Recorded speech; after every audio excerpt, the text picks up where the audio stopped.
Bueno, ¿qué tal? Buen día, ¿cómo andan? Vamos empezando, si les parece.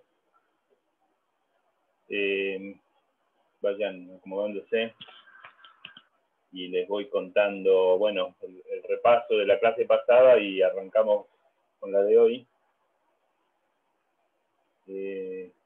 Lo que estábamos viendo es, como tema general, es el de ondas de choque. Y lo que vimos en las últimas dos clases es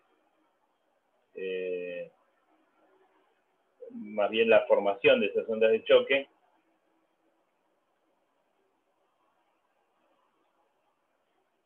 En la clase previa a la anterior vimos en esta ecuación aparentemente sencilla, pero que contiene el término no lineal, tiene también la génesis de la formación de zonas de discontinuidad, porque cualquier promontorio en el perfil de velocidades es incrementado hasta llegar a en algún momento a una región donde la derivada del perfil de velocidades se hace infinitamente grande. Entonces ahí podemos decir que nace una onda de choque. Eso la clase pasada digamos que lo formalizamos con el método de las características. Ahí ya pusimos ecuaciones un poco más realistas, porque en realidad era todavía un modelo unidimensional. Despreciamos el efecto de la viscosidad, pero bueno, de todas maneras pudimos en ese sistema de ecuaciones ver cómo también se forman estas discontinuidades. Primero, más o menos describí el método de las características, lo cual requiere dos elementos complementarios, como son las curvas características, que son dos familias de curvas en el plano XT para estos problemas en una dimensión, y los llamados invariantes de Riemann, que son funciones de XT en rigor, pero que se comportan de manera constante a lo largo de esas curvas, y vienen de a pares. Las curvas que llamamos más, dibujadas sobre el plano XT, son tales que F+, la invariante de Riemann F+, se conserva constante sobre esas curvas, y otro tanto con la familia de curvas menos y el invariante F-, que cumplen, ambas familias de invariante de Riemann cumplen con esta expresión que está acá, que es análoga a la que uno puede derivar viniendo de las ecuaciones de fluidos. F entonces es el invariante de Riemann, y X, la función X de t, es la que describe la curva sobre la cual la F es constante. Como la F es constante sobre esas curvas, se cumple esta ecuación. Esta ecuación tiene la forma, como decía, a la que uno llega con las ecuaciones de fluidos, solo que viniendo desde los fluidos uno tiene dos ecuaciones, y entonces todo el problema está duplicado por ese motivo. Y después, en la segunda parte de la clase, vimos un ejemplo particular. Un ejemplo particular quiere decir que uno pone condiciones iniciales concretas, y vimos que en ese caso se llega a la formación de ondas de choque. Pudimos, digamos, visualizar la onda de choque en el plano XT, el nacimiento de esa onda y su propagación posterior. Entonces, eso, si bien en un modelo todavía simplificado, pudimos ver que efectivamente las ecuaciones de fluidos forman ondas de choque, y no solo eso, sino que una vez que se forman, se sostienen en el tiempo y se propagan. Entonces ahora lo que vamos a ver hoy es qué pasa.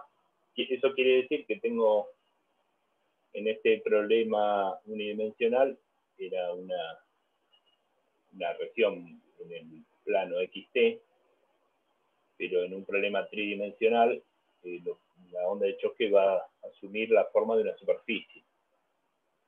Es una superficie a través de la cual los gradientes, rotores, divergencias de las variables que describen el estado de fluido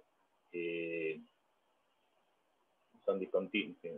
Los gradientes son discontinuos, digo bien. Entonces vamos a... ¿Qué se hace entonces? Porque si no son derivables las variables en esa superficie, ¿qué ecuaciones siguen esas variables sobre esa superficie. Es un poco lo que vamos a empezar a ver ahora.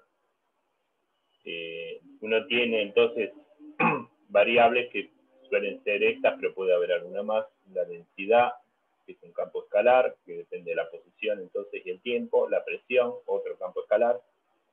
Y el campo vectorial de velocidad.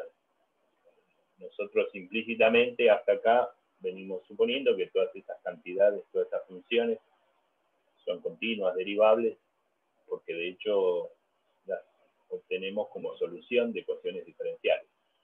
Así que la derivabilidad es indispensable porque si no las ecuaciones diferenciales fracasan, digamos, por lo menos en ese punto. Pero bueno, entonces cuando se forman discontinuidades, ¿qué pasa? En esas regiones las variables estas no son derivables y las ecuaciones diferenciales no me dicen nada, o sea, me dan infinitos. Entonces, ¿qué pasa en este caso? Y lo que vamos a ver es que en realidad, si bien no las puedo derivar justo en estas superficies, acá el esquema este en el espacio ahora tridimensional, esta superficie pretende ser una superficie de discontinuidad, lo cual quiere decir que a un lado, esta es la normal, la superficie, localmente en ese punto, la superficie puede tener la forma geométrica que sea, pero bueno, me concentro en una región infinitesimal de esa superficie que tiene esta normal. Y entonces, como es una superficie de discontinuidad, en general voy a tener densidad de ρ1, P1, U1 del lado que llamo 1, que son distintas que las que tengo del otro lado de la superficie, que llamo ρ2, P2, U2. Entonces, supongamos que esta superficie en general se mueve, se propaga, como vimos, pero bueno, supongamos que me hago una transformación de Galileo y me subo al referencial que se mueve con el choque. Entonces la superficie esta la veo quieta, y entonces las velocidades U1 y U2 a uno y otro lado son las velocidades del fluido respecto del choque.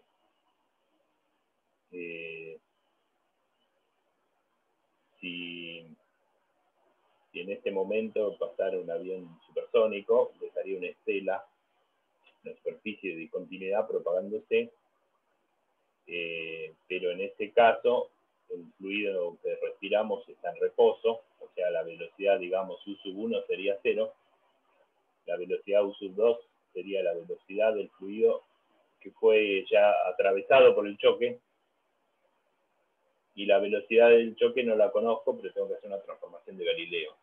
En este ejemplo que estoy dando, la velocidad del choque sería menos U1. ¿Ok? O sea, las situaciones más concretas, donde el que se mueve es el choque, nada, tengo que hacer una transformación de Galileo en algún momento. Pero bueno, para plantear esto me conviene subirme al referencial que se mueve con el choque, y entonces lo veo fijo. Tengo la situación que describí, y la idea es, si bien las ecuaciones diferenciales no me van a servir, lo que vamos a intentar es construir una versión integral de esas ecuaciones, o sea, integrar esas ecuaciones en algún volumen, y ver que lo que obtengo son resultados importantes que tengo que usar. Entonces, no es que las ecuaciones diferenciales no sirven para nada en superficies donde no se pueden derivar. Empezamos por la ecuación de continuidad, y después voy a repetir el procedimiento para otras ecuaciones. Entonces, la ecuación de continuidad, ustedes saben, es derivada de la densidad igual a menos la divergencia de ρ por U. Esta ecuación la integro en volumen, cada término, por supuesto, la integro en volumen. ¿En qué volumen? En este volumen diferencial, que es este pequeño cilindro que tiene una cara de cada lado de la superficie de discontinuidad, con una sección A y una altura, este cilindro que llamo H. Es un volumen de Gauss pequeño, y bueno, integro la ecuación de continuidad en este volumen. Me ¿Me siguen hasta acá? ¿O estoy hablando solo? Alguien, por favor, dígame. Vamos bien. Sí, todo bien. Vamos bien, bueno, bárbaro, gracias. Porque después de hablar un rato, como esto es casi siempre un monólogo, no sé si me quedé sin conexión, pero bueno, sigo entonces. Integro esa ecuación de continuidad, que es lo que está acá abajo.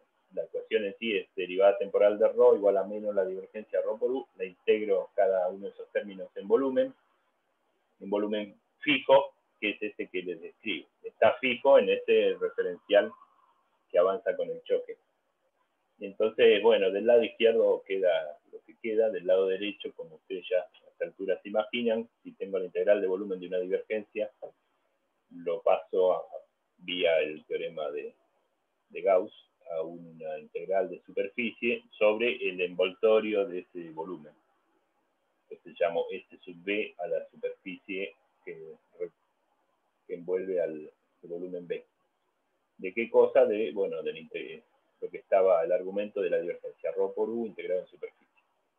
Ahora, esta superficie la descompongo en tres partes. La cara S1, esta tapa del cilindro que está del lado 1, lo propio para la que está del lado 2, y después está toda esta cinta lateral, la cara lateral del cilindro que llamo S lateral. Entonces, esta integral cerrada de superficie se descompone en tres integrales abiertas de superficie sobre estas tres superficies. El lado izquierdo lo dejo como está, entonces descompongo en la superficie lateral, la superficie S1 y la superficie S2, como digo, y el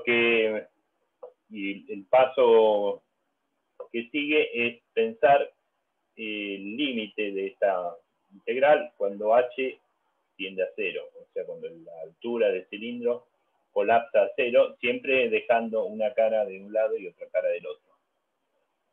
Entonces, cuando el volumen del cilindro colapsa a 0, por supuesto, entonces las integrales de volumen, cuando el recinto de integración tiende a 0, tienden a 0, salvo que el integrando por algún motivo tiende a infinito, ¿verdad? O sea, si yo estoy integrando algo y el volumen de integración colapsa, la integral da 0, salvo que en el proceso de límite el integrando, por algún motivo, tiende a infinito.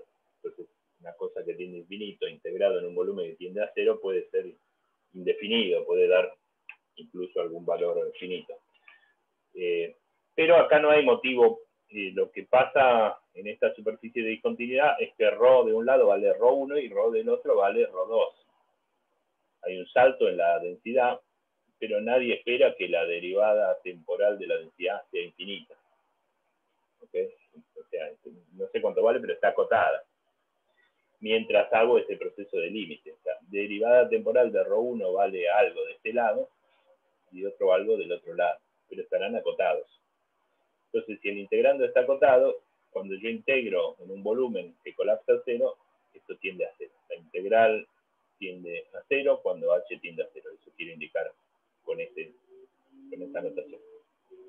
Otro tanto va a pasar cuando integro la superficie lateral. La cara lateral del cilindro, su superficie tiende a 0 porque la altura tiende a 0. Y también ρ por u, de nuevo, no sé cuánto vale, pero valdrá ρ1 por u1 de un lado, ρ2 por u2 del otro. Está acotado, todo eso tiene un máximo.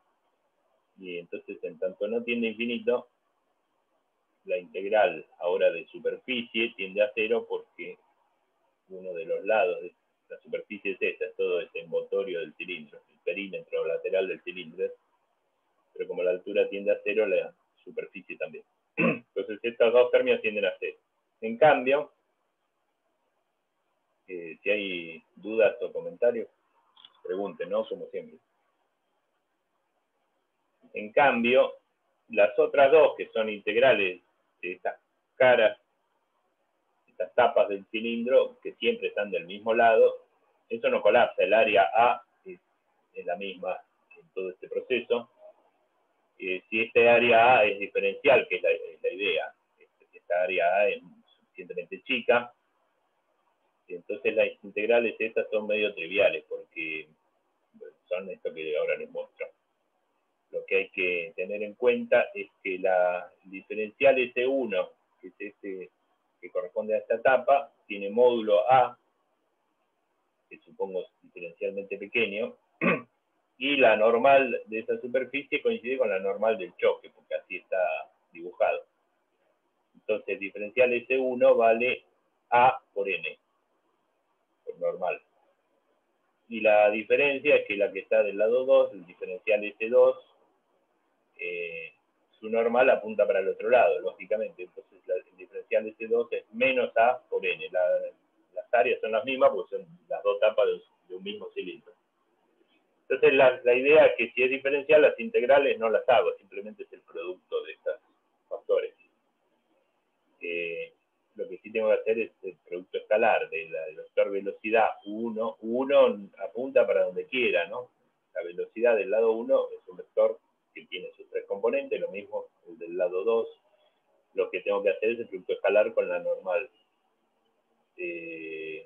Al rigor con la normal a la superficie, pero termina coincidir a la superficie de integración, termina coincidiendo con la normal del choque mismo. Entonces, de este lado tengo menos ρ1, u1, y acá reemplazo de este 1 por la normal y por A. También esta integral es simplemente esto. Y del lado 2 es lo mismo, solo que hay que tener en cuenta que la normal apunta para el otro lado, ese signo menos que está acá, entonces se convierte en un más, ρ2 por u2 por n, el área A igual a 0. Entonces tengo esto igual a 0, lo que el área A la simplifico, aparecen los dos términos, entonces me queda, fíjense, si paso de lado cualquiera de los términos, me queda que el producto de ρ por u escalar n de un lado vale lo mismo que del otro lado, básicamente. Ρ por u escalar n, uno dice, se conserva, o sea, vale lo mismo de un lado que del otro. Entonces, para expresar eso, se suele utilizar esta notación, un corchete, que para cualquier cantidad ahí adentro, el corchete lo que significa es evaluar esa cantidad del lado 2 menos del lado 1. Es el salto. Corchete F es el salto de F. Cuánto vale justo de un lado el choque menos lo que vale del otro. Entonces, usando esa notación, la expresión que acabamos de obtener es esta que está acá. Ρ por u escalar n, el salto de ρ por u escalar n es igual a 0. ¿Sí?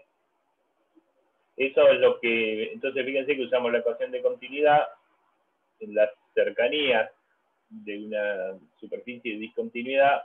Entonces, por supuesto, la divergencia no vale. Justo en el choque la divergencia no está definida. Van infinitos. Pero con esta argucia de integrarla en un pequeño volumen, qué sé yo, uno tiene una versión integral de esa ecuación y me da un resultado neto, concreto. Esta expresión que aparece acá, el salto de esta cantidad igual a 0, es lo que vamos a llamar una de las relaciones de Rankine-Hugoniot. Rankine-Hugoniot son dos investigadores que son los que obtuvieron estas condiciones para los saltos de ciertas cantidades. Y esta es la primera, ahora vamos a ver otras dos más. Ahora, ¿quién es este? Quiero ver si puedo hacer que esta relación tenga algún sentido físico, intuitivo para nosotros. Entonces me pregunto, ¿quién es ρ por u? Ρ por u es bueno, por un lado es la densidad de impulso lineal, pero también es el flujo de masa, lo vimos cuando vimos la ecuación de continuidad. El sentido físico de ser el flujo de masa es porque, bueno, básicamente si uno sabe verlo, está escrito, es evidente de mirar la forma de la ecuación de continuidad. La ecuación de continuidad me dice que la variación temporal de la masa es igual a una divergencia de algo. Entonces, cuando uno lee eso, uno debería imaginar la integral de volumen, esta que ahora está escrita acá, del lado izquierdo, y saber que esa divergencia se va a transformar en una integral de superficie, y entonces eso que fluye por la superficie es lo que altera el balance de masa. Entonces es el flujo de masa, positivo o negativo según el signo relativo entre el vector U, la orientación relativa entre el vector U y la de la superficie. Entonces, ρ por U es el flujo de masa. Ρ por U escalar n es el flujo de masa a través de una superficie orientada por esa normal, que tenga esa normal. Entonces, lo que me dice esta relación, de nuevo, recuerden, este corchete quiere decir esto evaluado del lado 2 menos esto evaluado del lado 1. O al revés, porque total da cero. Quiere decir, entonces el hecho físico es bastante simple. O sea, el flujo de masa bueno, tengo que elegir un lado. El flujo de masa que viene desde el lado 2 y atraviesa la superficie es igual al flujo de masa que nace de la superficie hacia el lado 1. O sea, básicamente que la masa se conserva, cosa que ya sabíamos de antes en su versión diferencial. Y ahora lo que vemos es que por más que yo tenga una superficie de discontinuidad, la masa que atraviesa esa onda de choque se va a conservar. Era esperable que eso pase, que se forme una superficie de continuidad, no significa que en esa superficie se cree masa ni que se destruya.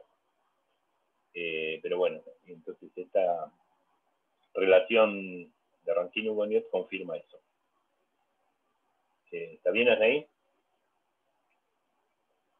A lo que voy es que tengo esta ecuación, o sea, no es que no, si no es derivable no hago nada. O sea, tengo, por más que no sea derivable, la masa que atraviesa la onda de choque tiene que conservarse. No puedo perder masa ni ganarla en ninguna onda de choque.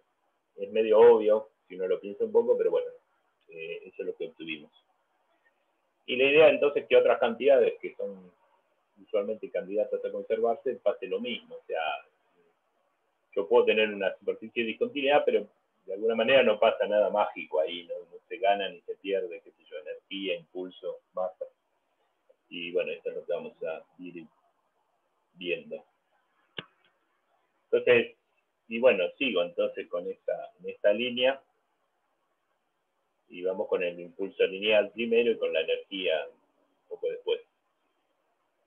Entonces, porque la idea, fíjense, acá tengo la ecuación de continuidad diferencial, tal cual la vimos, porque por unidad de masa, por unidad de volumen, perdón, y acá tengo la ecuación de movimiento. Rho, que es masa por unidad de volumen, este corchete es la aceleración, y del lado derecho la fuerza. Voy a considerar, seguro voy a considerar el gradiente de presión. Acá uno puede agregar otra fuerza, qué sé yo, gravitatorias o lo que fuere. Ahora ¿por qué no lo hago? Ahora enseguida lo voy a comentar. Y lo que vimos, bueno, no sé, muchas clases de atrás, es que combinando estas dos ecuaciones diferenciales uno puede obtener una ecuación de balance de impulso. Una ecuación, el impulso lineal, siendo que el impulso lineal de una partícula de masa m es m por u, uno sospecha que el impulso lineal por unidad de volumen de un elemento de fluido debe ser ρ por u, y efectivamente lo es.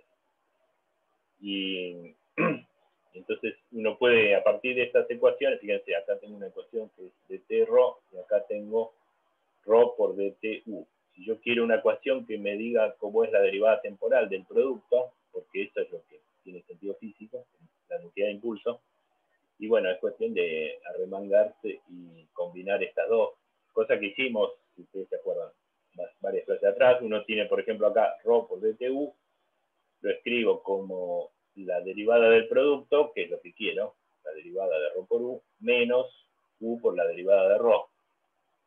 La derivada de ρ, acá tengo una ecuación, entonces reemplazo u por la derivada de ρ, donde dice derivada de ρ, lo reemplazo por menos la divergencia. Bueno, eso hicimos, y al cabo de 2 o 3 pasos de cálculo, uno ve que puede poner todos los otros términos como la divergencia de alguien. Esta ecuación, a diferencia de la de continuidad, es una ecuación vectorial, de manera que si acá va a aparecer la divergencia de alguien, ese alguien tiene que ser un tensor de segundo rango, porque lo que hace el operador divergencia es bajar en 1 el rango, entonces necesito un rango 2 para que su divergencia sea de rango 1, o sea, un vector. Esa cantidad, ahora lo escribo, no voy a hacer la cuenta de vuelta, pero lo vimos, este tensor pi es la p por la identidad más este tensor, ρ por u por u. Este u por u es u i u j, o sea, no es ni producto escalar, ni vector, ni nada. Así como está. Si fuera un fluido viscoso, en vez de p por la identidad, debería decir menos sigma. Este otro tensor, el tensor de esfuerzos, debería aparecer acá. Pero vimos que en un fluido ideal, el tensor de esfuerzos se escribe como menos p por la identidad, y acá está.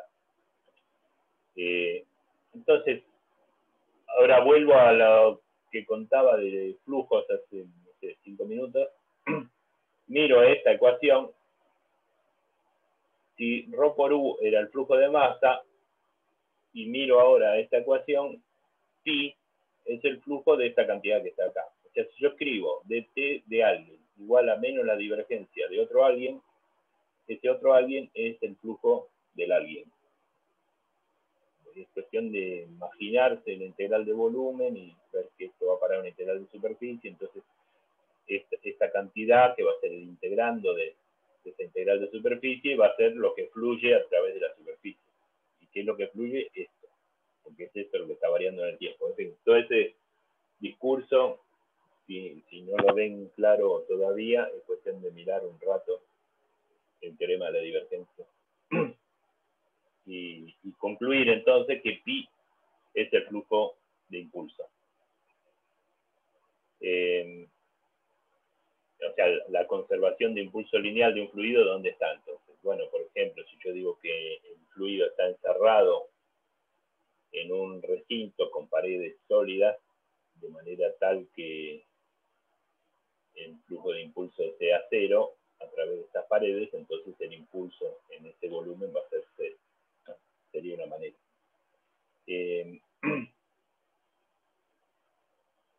Bueno, este flujo de impulso es un tensor de rango 2, y eso está bien porque lo que fluye es una cantidad de rango 1, es un vector. El impulso, siendo un vector, tiene su parte x, y z. Y eso puede, cada una de esas componentes, a su vez, puede fluir en cualquiera de las tres direcciones. O sea, u sub x puede fluir en la dirección x, puede atravesar superficies que tengan normal según x, u sub x puede fluir en y u sub x puede fluir en z. Entonces, si uno lo piensa por ese lado, efectivamente hay 9 números que son los que aparecen dentro de este tensor. Bueno, pero más allá de todas esas disquisiciones, la idea es que, bueno, integremos esta ecuación básicamente en el mismo volumen de control que teníamos. Y la idea, el procedimiento matemático es el mismo. Para esta otra ecuación, hagamos la integral en este volumen que es fijo pegado al choque, y hagamos el proceso de límite de altura del cilindro tendiendo a cero. Entonces, no sé, me ahorro todo el procedimiento. Concluyo que lo que me va a dar es que esta cantidad que está acá, el flujo en este caso, escalar n, va a ser cero. ¿No? No sé si lo ven así de transparente, pero va a dar eso. La integral de volumen en esta cantidad, suponiendo que esto integrando esté acotado, no hay razón para que no esté acotado. Es discontinuo, pero está acotado. Si quieren, ρ por u es una especie de función escalón. Del lado 1 vale ρ1 por 1, del lado 2 vale ρ2 por 2, es un escalón, pero esa función escalón, esas funciones de Heaviside están acotadas por arriba y por abajo, entonces no divergen, lo que diverge es la derivada espacial, y acá esta es la derivada temporal.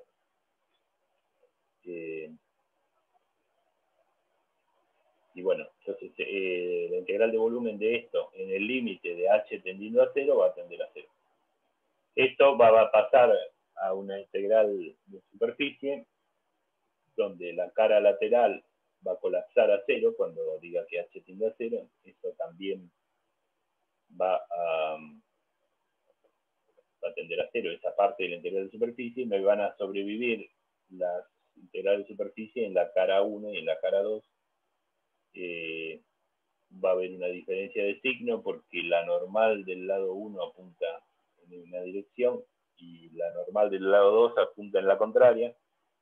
Y entonces básicamente lo que voy a tener es que pi escalar n del lado 1 menos pi escalar n del lado 2 es igual a 0. O sea, el salto de esta cantidad igual a 0. Toda esa perorata es para, digamos, de alguna forma describir el cálculo que me lleva a este resultado. Pi, de nuevo, como tiene esta expresión, es ρ por u. Fíjense acá, tengo que contraer el índice n, multiplicar, esa sería esta matriz por este vector. El tensor pi es simétrico, así que no hay duda cómo se hace esta contracción, no hay duda. Pero me queda, por ejemplo, agarro cualquiera de los u escalar n, con lo cual esto es un escalar, y lo que queda es ρ por u, que es un vector. Y p por la identidad por n me da n, entonces me queda este escalar por este vector. Entonces, esta es la relación de Rankine-Boniot número 2. La hago notar, lo que es casi obvio, esta ecuación es vectorial, esta relación es vectorial, o sea, son 3 relaciones. La Rankine-Boniot número 2 son 3. Una en X, una en Y y una en Z.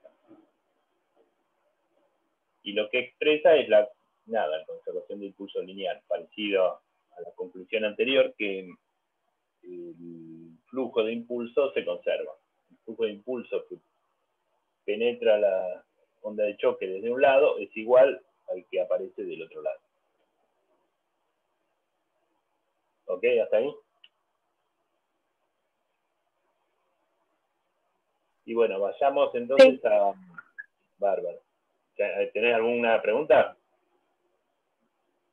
No, ninguna. Bárbara. Sí.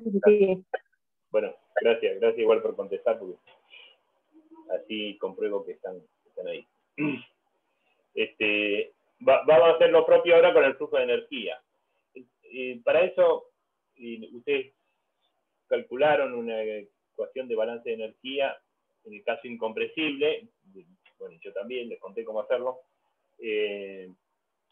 porque es más fácil. Cuando lo hicimos, lo hicimos más bien para ver que el rol de los términos viscosos, cuál era. El término viscoso en un fluido incompresible lo que llevaba era a una disipación, o sea, al hecho de que la variación temporal de la energía siempre da negativos por culpa de la viscosidad. Ahora no estoy suponiendo que es incompresible, este flujo se comprime si quiere, entonces nunca hicimos la ecuación de balance de energía, entonces, bueno, este es el momento. Entonces, acá hay toda una parte previa que es esta ecuación de balance de energía, la voy a hacer ahora, y después, más o menos rápidamente, vamos a tener una condición de Rankine-Boniot para la energía. Entonces, supongamos que el flujo es compresible, o sea, lo cual es general, pero adiabático. En el caso, o sea, ¿por qué adiabático? Bueno, porque es más fácil, o sea, hay muchas otras relaciones termodinámicas que puede cumplir un fluido. En concreto, pongo una y lo vemos en este caso. Entonces, la densidad de energía hay una parte de esa densidad de energía que es la energía, básicamente, que es el fluido, es un montón de gotas que se mueven. Entonces, si esas gotas tienen masa, esa masa moviéndose tiene que tener por lo menos energía cinética. Perdón, me olvidé, perdón, hago una digresión por un minuto. Dije que iba a comentar qué pasa si pongo fuerzas de volumen. Si yo acá agrego, para el impulso lineal, agrego una fuerza de volumen más una F minúscula, esa fuerza en general bueno, en algún caso se podrá escribir como un gradiente, pero no siempre. Esta fuerza es de volumen, como su nombre lo indica. Cuando la integre en volumen, voy a tener una integral, acá no tengo ninguna escrita, una fuerza de volumen, su integral de volumen va a tender a cero cuando h tiende a cero. Entonces, en definitiva, fuerzas como la gravitatoria van a tender a cero antes de llegar y no van a dejar una marca en el salto este que está acá. O sea, van a sufrir la suerte, perdón, me voy un poquito más atrás, va a ser un término como este, del lado derecho, pero va a ser algo por volumen, integrado en volumen, cuando h tiende a cero va a tender a cero. Y bueno, esa es la suerte que va a tener la fuerza gravitatoria o alguna fuerza de volumen. Y entonces ni siquiera las pongo. Pero bueno, quería hacer ese comentario. Entonces vuelvo a la densidad de energía. Tengo, si en fluidos es, entre otras muchas cosas, masa que se mueve. Tiene energía cinética, mv² sobre 2, solo que la densidad de energía, o sea, eso por unidad de volumen, va a ser ρ por u² sobre 2. Y esas gotas de fluido no son cuerpos rígidos que se mueven ni nada más, sino que esas gotas tienen estructura interna. Sabemos que esas gotas están hechas de moléculas y átomos que se mueven, o sea que también hay energía cinética encerrada en cada gota, y es lo que uno llama la agitación térmica de esas moléculas. Eso también es energía térmica, y hay que computarlo. Entonces, le agrego ρ por epsilon. Epsilon es la energía interna. Epsilon es la energía interna por unidad de masa, multiplicada por masa por unidad de volumen. Esta es la energía interna por unidad de volumen. Entonces, epsilon es la energía interna por unidad de masa.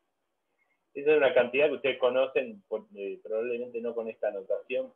Es la energía interna que uno usa en termodinámica, aparece en el primer principio de termodinámica, que es lo que escribo justo acá a continuación. La variación de energía, por ahí usan U o no sé, alguna otra letra, pero bueno, más allá de la notación. La variación este es el primer principio de la termodinámica, me salteo a F4 más o menos. La variación de energía interna es la variación de calor menos P por la diferencial de volumen. Este volumen es lo que se llama volumen específico. En realidad es volumen por unidad de masa, o sea, es exactamente la inversa de la densidad de masa, que es la notación que venimos usando. P es la presión, la misma presión que estamos usando acá. V lo reemplazo acá por 1 sobre ρ. Ahora, en el caso adiabático, si no hay transferencia de calor con el medio, o sea, con las gotas vecinas, delta Q vale 0. Y a la vez uno dice que P es una potencia de ρ.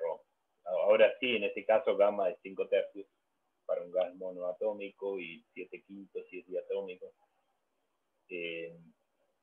Entonces, en el caso adiabático tengo estas dos cosas, me ahorro el diferencial de calor de acá en más. Fíjense que el diferencial de 1 sobre ρ es menos 1 sobre ρ², diferencial ρ. Ese menos le cambia el signo a esto, con lo cual el diferencial de energía interna por unidad de masa es P sobre ρ², diferencial ρ.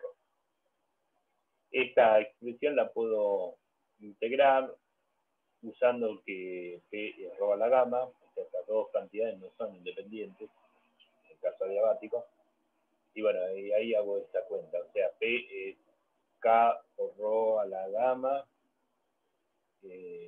sobre ρ², entonces va al menos 2, y esto lo puedo integrar, quiero decir, lo puedo poner todo dentro del diferencial, ρ a la gamma menos 2, diferencial ρ es ρ a la gamma menos 1, dividido gamma menos 1, y después simplemente para que no aparezca esta constante desconocida, uno vuelve a escribir la presión, P.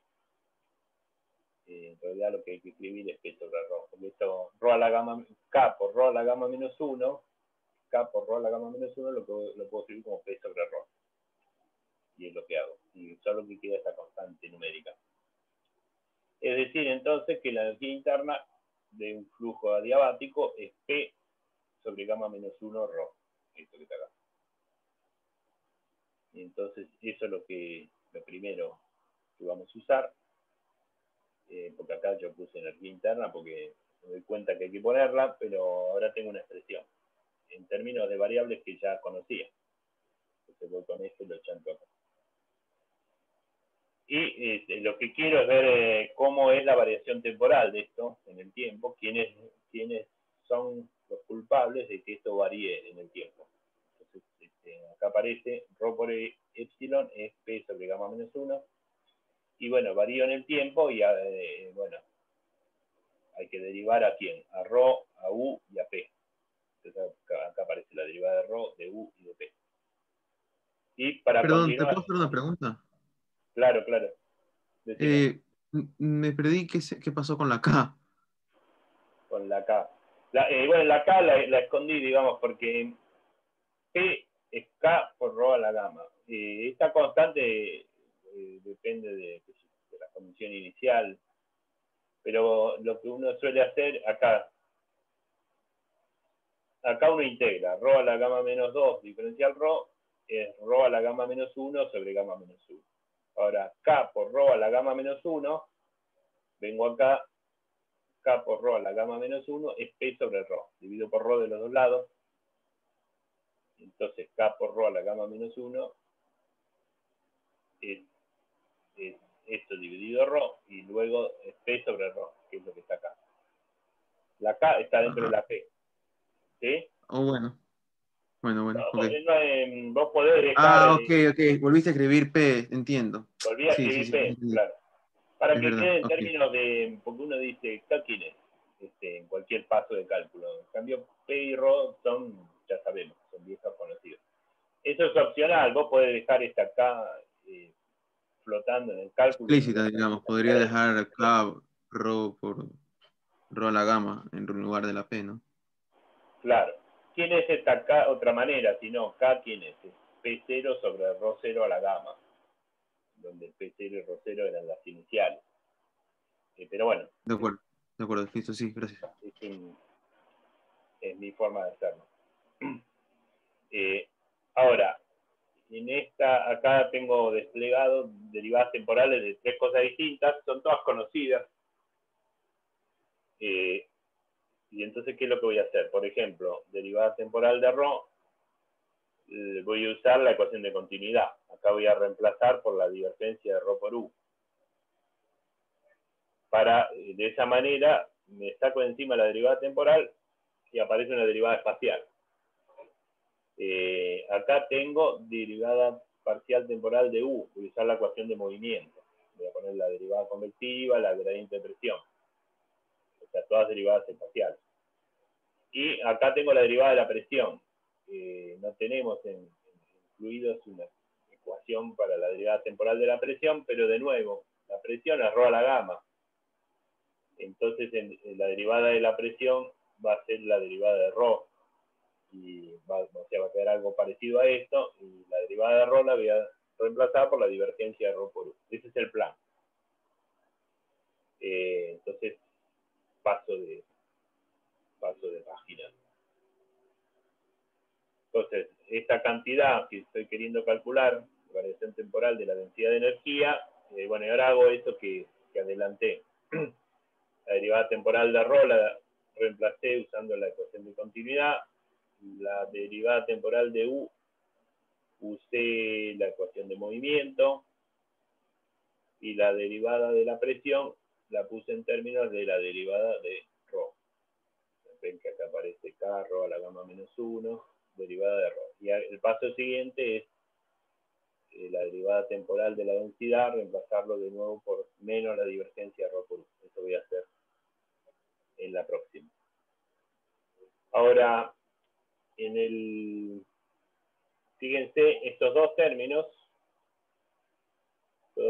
tienen un ρ y dos u's.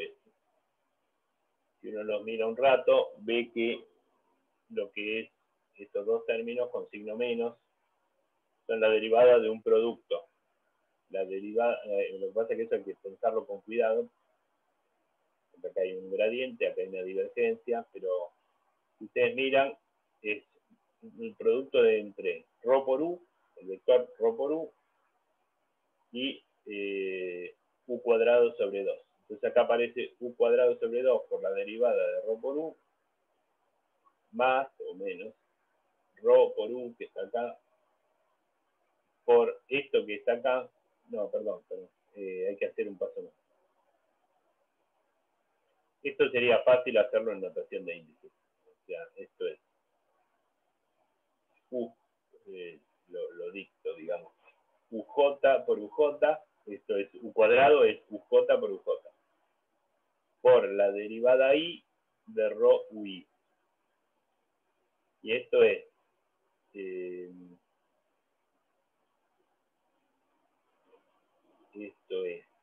porque el problema está acá.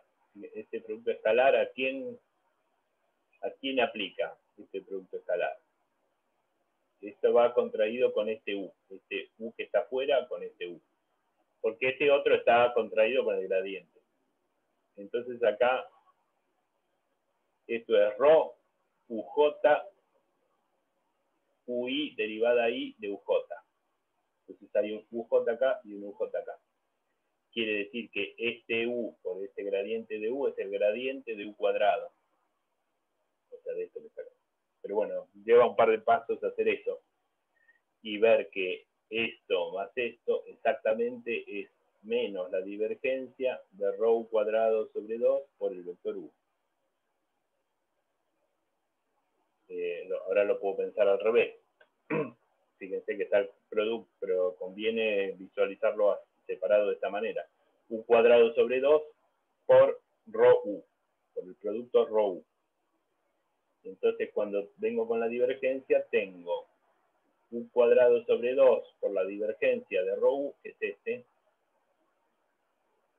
y después tengo ρ u por el gradiente de u cuadrado sobre 2. El gradiente de u cuadrado sobre 2 es u escalar gradiente de u. El gradiente de u está acá y el otro u está acá. Con notación de índices me parece que es más fácil. El punto es que este producto de estos dos términos da una divergencia, fantástico. Con lo cual uno empieza a decir, si esta era la densidad de energía, esto que está dentro de la divergencia es parte del flujo de energía. La energía vuelve a ser escalar, luego el flujo de energía es un vector. Flujos de energía son el vector de Poynting, por ejemplo, en el caso de electromagnética, ¿no? Bueno, pero sigo. Entonces estos dos se escriben como la divergencia de una sola cosa. Después tengo menos u escalar gradiente de P, que lo pongo acá. Y acá tengo, bueno, este bodoque de cosas. Reemplazo derivada temporal de ρ por menos divergencia de ρ por u. Y lo demás lo dejo. Solo que acá de nuevo, fíjense, K por ρ a la gamma menos 1, lo reemplazo por P sobre ρ. Y bueno, esto sigue un poco más. El último término, este último término, que es el que está más atrasado en el cálculo, lo descompongo de esta manera. Bueno, copio menos gamma sobre gamma menos 1, P sobre ρ, y la divergencia de ρ por u derivo por partes, ¿no? ρ por la divergencia de u más u escalar gradiente de ρ. Y distribuyo. Acá hay un ρ multiplicando, un ρ dividiendo, entonces me queda menos gamma sobre gamma menos 1, P por la divergencia de u. Y el otro término, bueno, menos gamma sobre gamma menos 1. ¿Qué pasó acá? Este es un poquito más elaborado. Tengo el operador u escalar gradiente, que está. Tengo un 1 sobre gamma menos 1, que también está. Y después, gamma P ρ, lo puedo escribir como el gradiente de P. Por ahí es más fácil verlo al revés. P, de nuevo, es K por ρ a la gamma, entonces el gradiente es K ρ a la gamma menos 1, gradiente de ρ. Y lo que digo es que K por ρ a la gamma menos 1 es esto, este cociente, y el gradiente de ρ está acá. Entonces todo esto que está afuera por ρ ρ que está dentro se puede escribir como el gradiente de P. Acá de nuevo, como suele pasar, hay un par de, yo digo un par, pero ahí son 2, por ahí son 5 pasos, no tanto en realidad, para verificar esto. Lo único que hay es álgebra en el medio, no hay ninguna trampa ni ningún secreto. Entonces, este último término se compone en estos dos, y fíjense entonces estos dos términos vienen a reemplazar el último, este que está acá, y tenía menos u escalar gradiente de P, acá tengo un factor por P divergencia de U, acá tengo el U escalar gradiente de P, lo tengo que, este último término de acá, lo tengo que sumar a este que estaba acá. Acá había un menos 1 U escalar gradiente P, y acá tengo menos 1 sobre gamma menos 1 U escalar gradiente P. Tengo que sumar estos dos, los dos son negativos. Resulta que 1 sobre gamma menos 1 más 1 da gamma sobre gamma menos 1, o sea, da este mismo factor. Entonces, este más este, finalmente lo sumo a este, porque tiene el mismo factor, que es gamma sobre gamma menos 1, y acá uno es U por el gradiente de P, y otro es P por la divergencia de U, así que es la divergencia de ese producto. Entonces, verifiquen, por favor, hay pasos en el medio, como siempre, pero estos otros términos que tenían la presión se terminan escribiendo como menos la divergencia de este factor por P por U. Y entonces, ahora sí tenemos la energía escrita también en esta forma conservativa, o sea, la derivada temporal de alguien igual a menos la divergencia de otro alguien. Quiere decir que en un recinto cerrado y aislado, esta cantidad se conserva, porque si yo, en circunstancias donde el flujo a través de las paredes se puede anular, esta cantidad se conserva. Esta cantidad entonces es la densidad de energía, y lo que está dentro de la divergencia es el flujo de energía, por las mismas razones que venimos viendo. De manera que ahora, si esta expresión la integro en el volumen fijo, en ese cilindro diferencial que teníamos, ¿qué voy a obtener? Que este flujo escalar n, el salto de ese flujo escalar n, es igual a 0. O sea, esto que está acá, en el límite en que la altura del cilindro colapsa a 0, ¿no? Esta cantidad, el U lo puedo sacar factor común, entonces queda U escalar n igual a 0. Y esta es la tercera y última condición de Rankine-Hungarian. Entonces, para cerrar esta parte, acá abajo entonces copio las tres, ¿no? Que son 5 en realidad, porque la del medio es vectorial. Estas 5 relaciones que me dicen que esas 5 cantidades de un lado valen lo mismo que del otro, son las condiciones o relaciones de Rankine-Hungarian. Y de dónde las saca, no son leyes nuevas de la física, sino que son expresiones integrales de las ecuaciones de fluidos que conocíamos. Y uno puede interpretar que esas condiciones funcionan como condiciones de contorno, pero en una interfase interna al fluido. O sea, si se formó, yo tengo mi recinto, ese recinto tiene sus condiciones de contorno, sus paredes, etcétera, infinitos o lo que fuera. Ahora, si se formó una onda de choque, lo que tengo es en el medio del fluido una superficie, donde las ecuaciones no valen. Esa superficie separa dos porciones, dos subrecintos, uno que es el que llamamos 1, medio 1, donde ahí no hay problema, las ecuaciones son continuas, derivables, integro numéricamente, supónganse las ecuaciones, y en el medio 2 lo mismo. Ahora, en la interfase, ¿qué pasa? No puedo derivar. En la interfase tengo que cumplir estas relaciones, o sea, estas 5 cantidades de un lado tienen que valer lo mismo exactamente del otro, en cada punto de esa superficie. Entonces las puedo pensar como condiciones de contorno, como que esta superficie interior se transformó en contorno, y si yo tengo resuelto numéricamente, supónganse, las ecuaciones diferenciales del medio 1, en particular tendré calculado cuánto valen estas 5 cantidades sobre esta superficie, que será un contorno para mí. Y entonces, como tiene que valer lo mismo del otro lado, cuando vaya a resolver el medio 2, esa interfase, que es un contorno, yo ya sé cuáles son las condiciones de contorno, son estas 5 que están acá. No sé si me explico. En definitiva, entonces, que uno, más allá de que tenga discontinuidades, que es un problema, por supuesto, complica las cosas, pero por lo menos uno sabe qué es lo que tiene que hacer. Tiene que exigir que se cumplan estas condiciones de salto. ¿Ok? Entonces es un buen momento para hacer un intervalo hasta el 5, si les parece, y seguimos.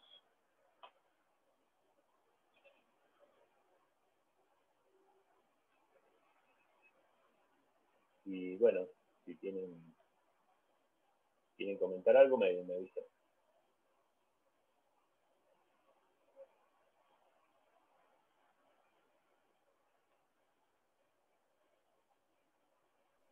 Yo tengo que volver a repasar lo último que estuviste diciendo, pero para el final eso, ponerle que tal vez lo repase para la semana que viene que tenemos el parcial. Pero si no las dudas, podemos sacar por correo electrónico enviándote algún correo. Por supuesto. Sí,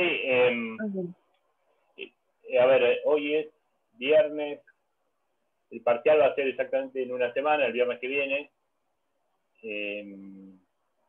El lunes yo voy a dar la última teórica. El miércoles va a ser clase exclusivamente de consulta. No tendría que hablar con los ayudantes, a ver en qué horario, que eso ya les vamos a decir el lunes cómo va a ser la clase del miércoles. Pero en el interín pueden, sí, mandar sus dudas ¿cómo se llama? Al foro escucha, no me sale la palabra, al campus, o por mail, según prefieran, según el tipo de consulta, a cualquiera de los ayudantes o a mí. Si vos lo que me preguntás es consultas para el final, sí, sí, por supuesto, entonces mándenme, pero bueno, preocúpense primero de aprobar el parcial, ¿no? Pero, no, sí. Sí, pero sí, por supuesto. De ahí en adelante, de una vez que aprobaron el parcial hasta que decidan dar final, me mandan mail. Y sí, no sé si la pregunta tenía que ver con eso que digo, o no. Sí, porque esto último que estábamos viendo, lo tengo como que volver a repasar por lo que estoy diciendo, bien las ecuaciones y ver bien de dónde viene y todo. Entonces, ¿Vos ya aprobaste pero eso va a ser para después del... ¿Vos ya aprobaste No, tengo que probar, pero justamente pensaba dejarlo esto último que hice para después. Bueno, pero... Bueno, vos organizate como te parezca. Yo pondría toda la energía en prepararme para el parcial y, por supuesto, aprobarlo. ¿Por qué decís? Hay una guía de choques. Claro, me refiero me refiero a esta última parte que dije sobre las ecuaciones, como vos dijiste que tendríamos que verlo y todo eso, eso lo quiero estudiar después del parcial, pero por eso te preguntaba si podía después. O sea, no vas a precisar saber cómo deducir la ecuación de balance de energía, pero sí la vas a tener que usar. Entonces, la deducción la podés postergar, pero las relaciones Rankine-Hugoniot las vas a usar, las necesitas. Entonces, como mínimo hay que saber esto y saberlo usar. Sí, gracias. No, por nada.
Bueno, ¿les parece que sigamos?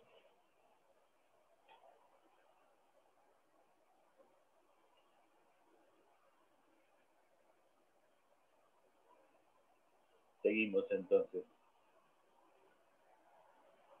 Cuando hay silencio yo interpreto que sí. Bueno. Entonces, lo que estamos viendo hoy, perdón, vuelvo a exportar la pantalla.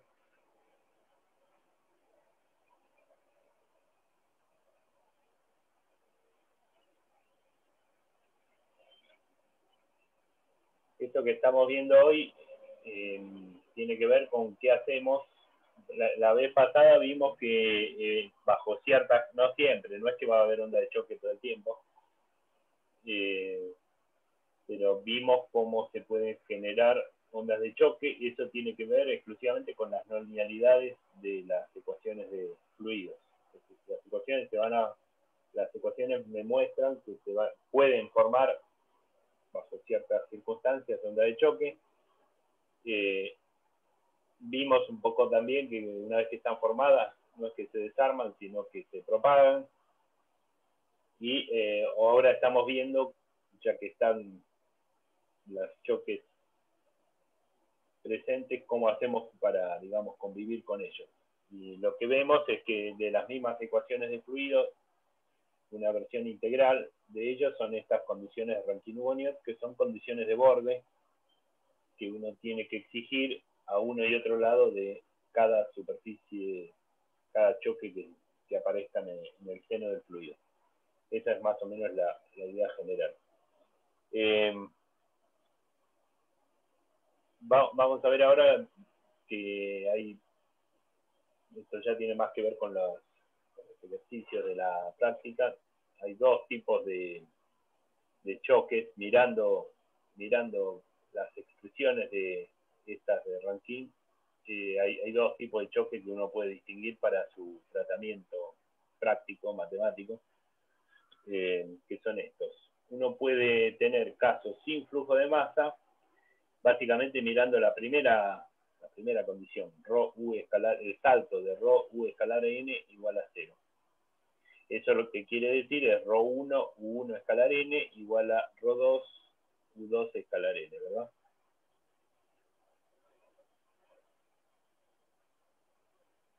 Ahora, acá me falta un 0, o sea, perdón. Acá en el medio debería poner un 0. O sea, si ρ1 u1, este producto de cosas puede ser 0 o no.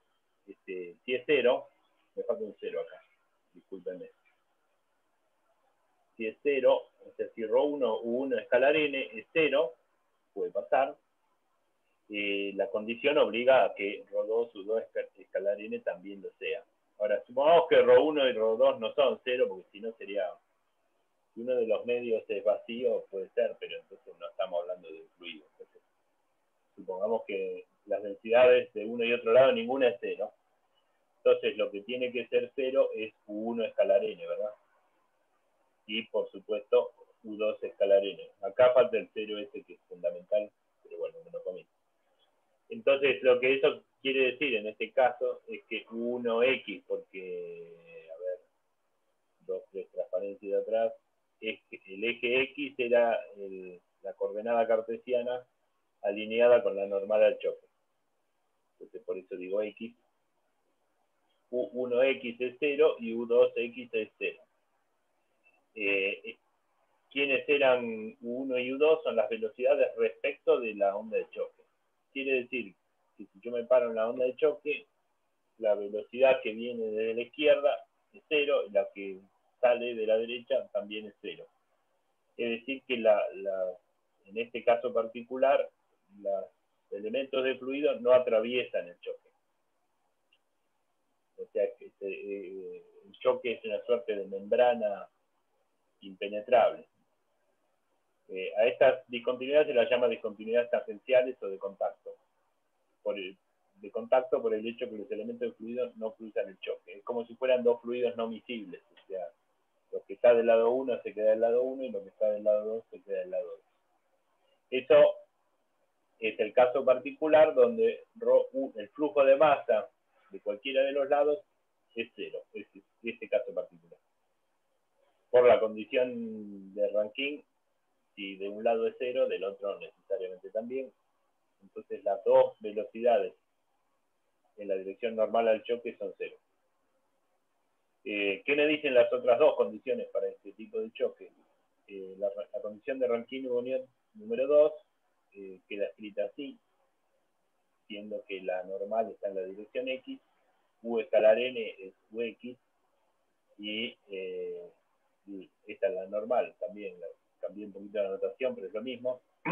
Ahora, si UX es 0 en este caso, entonces toda esta parte no, UX es 0 de un lado y del otro, así que esto no va. Y simplemente me queda el salto de la presión igual a 0, es decir, que la presión de un lado es igual a la presión del otro. Hay balance de presión. Entonces, en estas discontinuidades tangenciales, que son el caso particular donde los elementos fluidos no atraviesan el choque, necesariamente tiene que haber balance de presión. ¿Y qué me dice la condición de Rankine de la energía? Bueno, el U escalar n acá lo llamo Ux directamente, y tengo, si ustedes miran, esta expresión se satisface idénticamente porque U sub x es 0. Esto es el salto, pero Ux del lado 1 es igual a 0 y Ux del lado 2 es 0. Así que todo este paréntesis no me importa, multiplica a 0. Luego, esta tercera condición no me aporta nada, se satisface idénticamente. Entonces ahí tengo un caso especial de choques que son las llamadas discontinuidades tangenciales.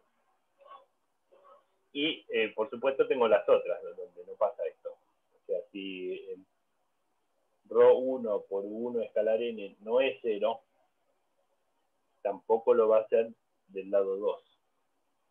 Como ρ1, U1 escalar n es el flujo de masa desde el lado 1, entonces ahí sí hay flujo de masa, o sea, estas son con flujo de masa, distinto del 0, por supuesto. Entonces, ρ1 por U1x lo llamo J, por ponerle un nombre. Este es el flujo de masa del lado 1, pero por la condición RH1 es igual al flujo de masa del lado 2, o sea, J es el flujo de masa del lado 1, que es igual al del lado 2. ¿Está bien? Ahora, ¿qué me dicen las otras dos condiciones de Rankine en este otro caso? Bueno, la número 2 me da ρ por U escalar n, que lo escribo U sub x, más P en la dirección de la normal, que es la x. Y bueno, esta ecuación es vectorial. La descompongo son tres direcciones, pero la descompongo por un lado en las dos direcciones perpendiculares, y con eso indico este versor perpendicular que está acá arriba. Las dos direcciones perpendiculares son el plano IZ, o sea, IZ es el plano del choque. En la dirección IZ lo que tengo es, fíjense, ρ por UI, ρ por UI, ρ por UZ. Entonces lo que este término, el de la presión, no aporta. Entonces tengo ρ por UI por UX. Del lado 1 es igual a eso mismo del lado 2. Ahora, ρ por UX es el flujo de masa, es constante. ρ por UX del lado 1 ya es igual a ρ por UX del lado 2. Vale J, si quieres. Entonces, hay que tener un poquito de cuidado que esto no es esto igual a 0, sino que es el salto, es la diferencia. O sea, la diferencia igual a 0, o sea, esto de un lado es igual a eso mismo del otro. Ahora, ρ por UX del lado 1 es igual a ρ por UX del lado 2, con lo cual lo puedo simplificar. Eso está escrito acá abajo. Eso viene de la ecuación de continuidad. Entonces, directamente lo que obtengo es que UI del lado 1 es igual a UI del lado 2 y UZ del lado 1 es igual a UZ del lado 2. O sea, U perpendicular, las dos componentes perpendiculares al choque, o sea, tangentes al choque, tienen salto nulo. Eso es lo que resulta. ¿Qué pasa en la dirección paralela? O sea, la X. La dirección X es ρ UX más P del lado 1 es eso mismo del lado 2. O sea, ρ UX más P, el salto de eso es 0. ¿Y qué obtengo del lado? Entonces, esta ecuación, digamos, no es trivial.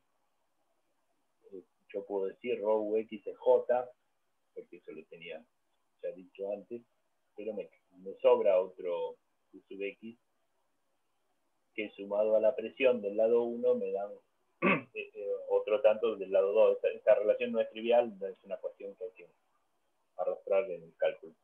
Y similar a esto que estoy diciendo pasa con la de la energía. La ecuación de la energía es, bueno, esto que está escrito acá. Uno usa ρ por UX igual a constante. Por ejemplo, puedo decir que este UX que está acá es J sobre ρ. entonces queda J, el sobre Rho, acá lo distribuyo, entonces me queda U cuadrado sobre 2, gamma sobre gamma menos 1, P sobre Rho. Del lado 1, eso es lo que hago en realidad, es igual a eso del lado 2. Esto se puede reescribir variando un poco las cosas como U cuadrado sobre 2 más gamma sobre gamma menos 1, P sobre Rho. Ahora, y bueno, entonces el caso anterior era más sencillo, las velocidades horizontales eran 0, las presiones eran iguales y eso era todo. Ahora tengo, bueno, tengo estas tres expresiones, sigo teniendo tres, U perpendicular, el salto de U perpendicular es 0, pero estas dos no son triviales y dan lugar a distintos cálculos para distintos problemas, ¿no? Ahora, lo de U perpendicular igual, el salto de U perpendicular igual a 0, lo que me está diciendo que en la dirección tangente al choque, UY y UZ, valen de un lado lo mismo que del otro. Es decir, que yo me puedo subir a un referencial que se mueva a esa velocidad, un sistema de referencia que se mueva tangente al choque, a esa velocidad, con lo cual esa velocidad de deriva, digamos, no la veo, va a valer 0. Si yo puedo remover esta velocidad desde un referencial que se mueva con U1 perpendicular, dejo de ver esa velocidad perpendicular y el problema se reduce a un problema unidimensional. O sea, un problema donde hecha la transformación de Galileo, en ese sistema de referencia, mi vector velocidad va a apuntar exclusivamente en X. ¿Se entiende eso? Uno siempre tiene las transformaciones de Galileo a disposición, que hay una velocidad constante de cualquier problema, para cualquier lado. Uno siempre puede pensar en subirse a ese sistema, que también es inercial. Esto es fundamental, ¿no? ¿Por qué puedo hacer eso? Porque si me subo a un sistema que se mueve a velocidad constante respecto de cualquiera en el que esté, es también un sistema inercial y las ecuaciones que estoy tratando de resolver también valen. Por eso uno puede remover velocidades constantes con ese argumento. En ese sentido no es lo mismo con el campo magnético constante, no es lo mismo. No hay manera, si yo tengo un problema con un campo magnético constante, nada, ese campo magnético constante tiene sentido físico en sí mismo. No hay manera de sacármelo encima. Pero bueno, dicho eso, entonces los problemas con flujo de masa no son triviales, tengo ecuaciones, pero con este argumento que acabo de dar, siempre los puedo pensar como unidimensional, a menos de alguna transformación de Galileo. Entonces, ¿cuáles son las ecuaciones estas no triviales que tengo que plantear? Bueno, la primera es la que viene de Rankine-Hugoniot número 1, o sea que J es ρ1 por 1, ya no pongo más el sub X porque he hecho este cambio de coordenadas, la velocidad es exclusivamente en X, entonces lo llamo U simplemente, entonces ρ1, el flujo de masa ρ1 por 1 es igual a ρ2 por U2, primera ecuación. Segunda ecuación viene de la componente paralela de RH2, ρ por U cuadrado más P, ρ por U cuadrado más P del lado 1 es ρ por U cuadrado más P del lado 2. Y la tercera viene de Rankine-Hugoniot número 3, U cuadrado sobre 2 más gamma sobre gamma menos 1, P sobre ρ, todo sub 1 es igual a todo eso sub 2. Entonces fíjense que tengo, si fuera el caso que yo conozco bien el medio 1, del medio 1 conozco todo, o sea, son datos para mí, ρ1, U1 y P1, acá tengo tres ecuaciones para despejar ρ2, U2, P2. ¿Sí? Esa es un poco la idea, que conocido uno de los lados respecto al choque, las condiciones de Rankine-Hugoniot me dicen todo de cómo son las condiciones exactamente del otro lado. Ahora, listo, entonces son tres ecuaciones con tres incógnitas, eso es todo lo que hay que saber. Solo hago la salvedad que esas tres ecuaciones son no lineales, fíjense que son no lineales, entonces no es cuestión de escribir una matriz, qué sé yo, determinante igual a 0, no funciona eso porque estas son no lineales, entonces un poco más retorcido. Entonces, les doy una pista, supongo que en la práctica van a ver esto. De todas maneras, es algo que pueden hacer ustedes. O sea, el ejercicio concretamente sería ρ1, U1, P1 son datos, calcule ρ2, U2, P2. Les doy una pista de cómo hacer eso. No es terriblemente difícil, pero uno se puede hacer un nudo justamente por la no linealidad. Lo que se suele hacer es definir un cociente ρ2 sobre ρ1, que yo lo llamo R, pero llámenlo como quieran, sería el contraste de densidades, ¿no? ρ2 sobre ρ1 sería el contraste de densidades. Cuanto más denso es un lado que el otro. Arrastrar eso como una incógnita, lo es una incógnita, porque ρ2 es incógnita, así que ρ2 sobre ρ1 es incógnita. Se define una variable, ρ2 sobre ρ1, automáticamente esta primera ecuación me dice que el cociente de velocidades es 1 sobre esta variable, ¿no? Porque si ρ2 sobre ρ1 vale R, U1 sobre U2 también vale R. Y empiezo a reemplazar. Donde dice ρ2 o U2, lo pongo en términos de R. Y me queda la presión. La presión aparece acá y la aparece acá. Entonces yo puedo despejar la presión acá. Cuando me refiero a la presión incógnita es P sub 2. P1 es dato. Entonces P sub 2 la despejo acá y la despejo acá. Y la igualo. Con lo cual ahí tengo una ecuación donde van a aparecer una sola ecuación, donde van a aparecer las cantidades sub 1, que son datos, y ese contraste R, y nada más, ¿no? Porque al igualar las presiones, P sub 2 desaparece, U sub 2 la voy a reemplazar por 1 sobre U1 sobre R, y ρ sub 2 lo voy a reemplazar por R por R1. Entonces, hechos esos 2 o 3 reemplazos, tengo una sola ecuación para una sola incógnita que es R. Lo que van a ver es que esa ecuación para R es cuadrática, en consecuencia tiene 2 soluciones, y estoy describiendo un largo ejercicio que me parece que es bueno que lo hagan ustedes, por eso no lo hice yo. Esta ecuación cuadrática para R tiene 2 soluciones, verifiquen que una de ellas es la trivial. La trivial, ¿qué quiere decir? Y bueno, este sistema de ecuaciones obviamente tiene esta solución. ρ2 igual a ρ1, U2 igual a 1 y P2 igual a P1. Obviamente eso tiene su solución. Es la solución según la cual no hay choque. O sea, es una superficie de discontinuidad donde nada cambia. O sea, todo de un lado es igual a todo del otro. Eso tiene que ser solución. Pero esa es la trivial, entonces me la tengo que sacar encima. Entonces, en esta ecuación cuadrática, una de las ramas de solución es esta, es trivial, está bien que aparezca. Lo que me dice es que yo pensé que había un choque, pero no hay un choque, así que todo bien, me concentro en la otra. Ese es un ejercicio útil para hacer genérico, digamos, que después sirve para aplicarlo a problemas más concretos.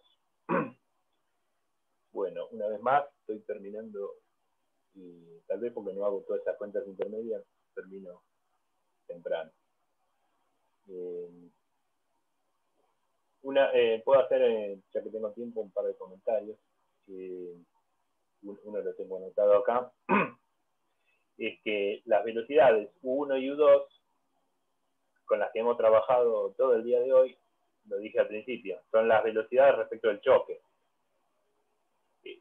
Suele pasar que uno no está montado arriba de un choque, casi nunca en la vida, pero sí puede pasar que es más frecuente en un fenómeno concreto que uno esté en uno de estos semiespacios con un fluido en reposo. Por ejemplo, estemos en aire, como estamos ahora, el aire está más o menos en reposo, no hay viento siquiera.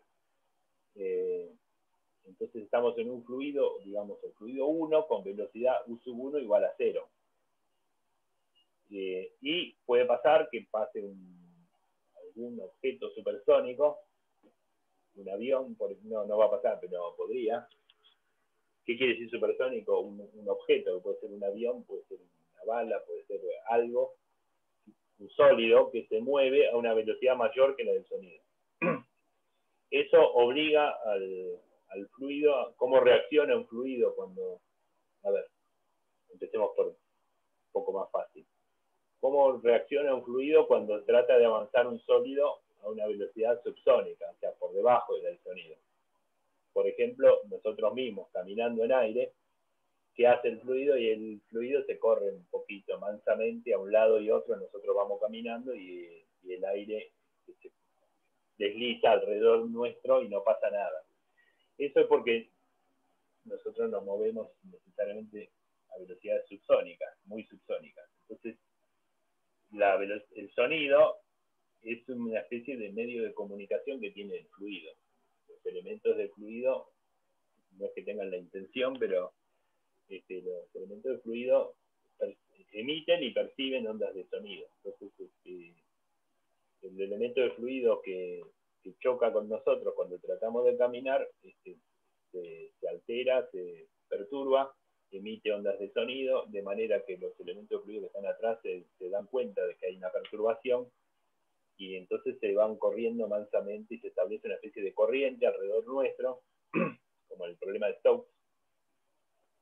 Y no es que estamos chocando contra elementos de fluido, sino que los elementos de fluido se organizan de antemano para dejarnos pasar, por así decirlo. Todo eso a velocidades subsónicas porque el fluido tiene todo el tiempo del mundo para comunicarse información y organizarse. Ahora, cuando la velocidad es supersónica, si el objeto se mueve a velocidad supersónica, por definición, el objeto avanza y el elemento de fluido con el que se encuentra no tuvo manera de saber de antemano que venía un sólido. Y entonces simplemente lo choca. Y se establece, justamente, valga la redundancia, una onda de choque. Entonces, es medio complicado de ver cuál sería la forma de la onda de choque, depende mucho de cuál es la forma del sólido, pero necesariamente se tiene que formar una onda de choque. Entonces, esa onda de choque, como vimos, esto que estoy describiendo es un fenómeno más concreto, más realista, es más complicado. Una vez que se forma la onda de choque por el hecho de que hay un sólido queriendo avanzar a velocidades mayores que la del sonido, la onda de choque se propaga. Entonces, esa onda de choque, supongamos un avión que pasó hace un rato, se va a propagar y en algún momento nos va a alcanzar. Ahora, la velocidad de propagación de esa onda es una incógnita, pero podemos saber cuál es y sabemos que nosotros estamos en el fluido 1 a velocidad 0. Básicamente la velocidad, de nuevo hay una transformación de Galileo en el medio. Básicamente la velocidad de la onda de choque es menos U sub 1. Porque si yo me subo a esa onda de choque, el medio 1 se me va a venir encima con una velocidad menos U sub 1. No sé si soy claro. Ese es otro comentario. O sea, en general, los problemas de la realidad, uno tiene una onda de choque avanzando sobre un medio en reposo. Para entender ese problema, tengo que resolver con estas ecuaciones de Rancino-Bonior que están planteadas para el sistema que se mueve con el choque y después hacer esa transformación de Galileo. Ese era un comentario. Otro más, y ahí sí termino. ¿Qué pasa con la viscosidad? No pusimos viscosidad y entonces parece que no tiene ninguna importancia. La viscosidad, y lo que va a hacer, como la viscosidad son derivadas segundas, un término que expresa la fuerza viscosa sin un laplaciano, o sea, derivadas segundas, lo que va a hacer estas derivadas segundas es tratar de suavizar cualquier discontinuidad. Es lo que hace la ecuación de difusión. La ecuación de difusión de calor, derivada temporal de la temperatura, proporcional al laplaciano de la temperatura, esa ecuación de difusión, intuitivamente, ¿qué hace? Difunde. O sea, si yo tenía fluctuaciones de temperatura, va a tratar de suavizarla. Entonces, si agrego este laplaciano que expresa la fuerza viscosa, lo que va a hacer es tratar de suavizar cualquier inhomogeneidad del fluido. En particular, o sobre todo, el choque. El choque es justamente es una discontinuidad, va a tratar de difundirla, de suavizarla. Y entonces, si uno incluye, no lo voy a hacer, pero lo comento nada más. El efecto de la viscosidad es determinar cómo es la estructura fina de ese choque. En esta descripción que hicimos, sin viscosidad, el choque es una discontinuidad. Si uno introduce la viscosidad, lo que puede obtener en vez de una discontinuidad es un gradiente muy fuerte. O sea, no habría discontinuidad, solamente un gradiente muy fuerte. Y no solo eso, sino que el espesor de la zona donde se produce ese gradiente está controlado por la viscosidad. O sea, el espesor del choque, en rigor, va como la raíz de la viscosidad. Entonces, una viscosidad grande, un medio muy viscoso, si fuera miel, uno trata de propagar una onda de choque en miel, lo que va a obtener son unos choques gruesos, porque va como la raíz de la viscosidad, que sería un número grande, mientras que en un medio de muy baja viscosidad, por ejemplo el aire, ese espesor sería muy angosto, y en el límite lo puedo considerar como una discontinuidad, que de hecho lo que hicimos. Pero bueno, el efecto de viscosidad sería darle una estructura interna a eso que en esta descripción vemos como discontinuo. Nada, es un comentario, no vamos a hacer eso. Pero bueno, lo que sigue en el curso es, bueno, poco, pero muy importante.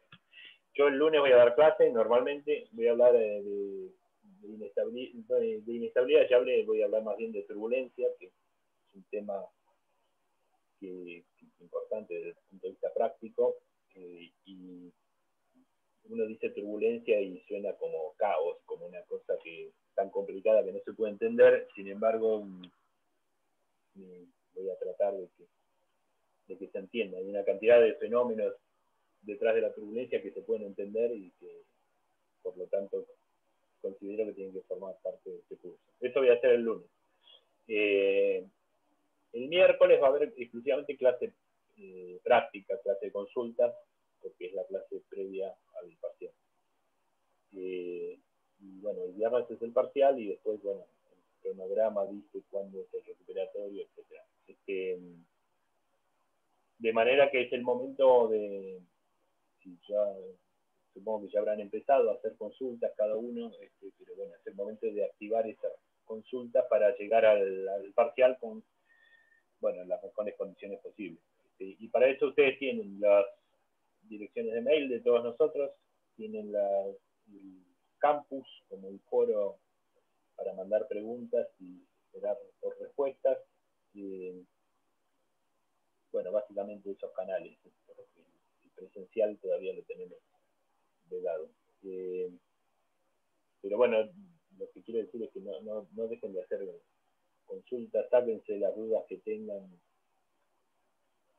todavía estamos a tiempo. Y después de eso, supónganse que dan el parcial y aprueban, espero que todos aprueben. Bueno, básicamente me consultan a mí cuando quieran dar final en alguna de las próximas fechas. Ustedes saben que los prácticos tienen validez por 7 cuatrimestres después de la aprobación, lo cual es una enormidad. Espero que no se tomen los 7 cuatrimestres, si bien tienen derecho.